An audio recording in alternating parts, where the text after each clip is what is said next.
pensé à organiser cette manifestation, je n'imaginais pas que les choses allaient prendre un tour aussi dramatique et que nous serions aussi personnellement touchés.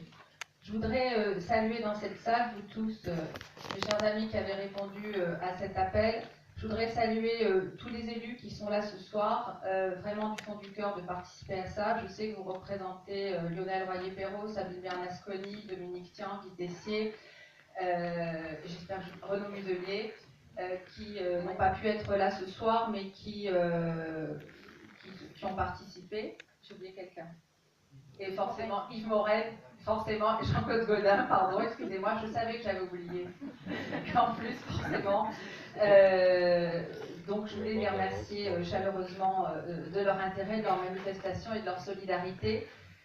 Et je voulais aussi saluer les prêtres qui sont là parmi nous, le père Gérard, le prêtre de l'église de Beaumont, de l'église arménienne de Beaumont, et le pasteur Léonian. Tout à l'heure, nous accueillerons le père Younan, qui est retenu pour l'instant, mais qui va arriver un petit peu plus tard et qui nous apportera son témoignage. Je voulais simplement vous dire deux mots d'introduction avant qu'on entame les débats avec notre professeur intervenant à l'IEPEDEX. Effectivement, grâce au déplacement de François Fillon cet été en Irak, notre président de la République s'est aussi décidé à s'occuper de ce qui se passe au Moyen-Orient et du massacre des chrétiens d'Orient. Il faut dire que la France est protectrice de ses minorités depuis la rencontre de François Ier et de Soliman le Magnifique.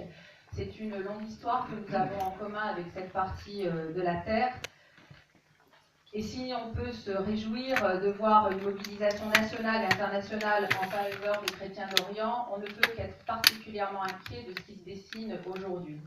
Ce qui se dessine aujourd'hui, je le disais tout à l'heure, nous touche particulièrement parce que ce sont nos racines qu'on essaye d'assassiner et aussi parce que nous savons parfaitement que ce qui se passe là-bas peut se passer chez nous et d'ailleurs ça arrive à nos compatriotes, c'est déjà arrivé.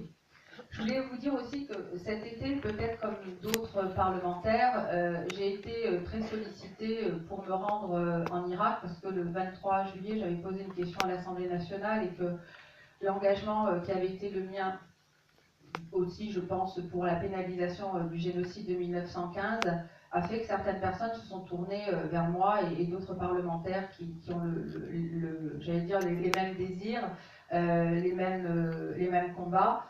Pour nous rendre en Irak. Et puis après un été passé au téléphone avec les autorités syriennes comme irakiennes, j'ai décidé de ne pas y aller parce que je considère que les hommes politiques de premier plan y sont allés et que Erbil n'est pas the place to be et qu'en fait il fallait ici agir concrètement. Donc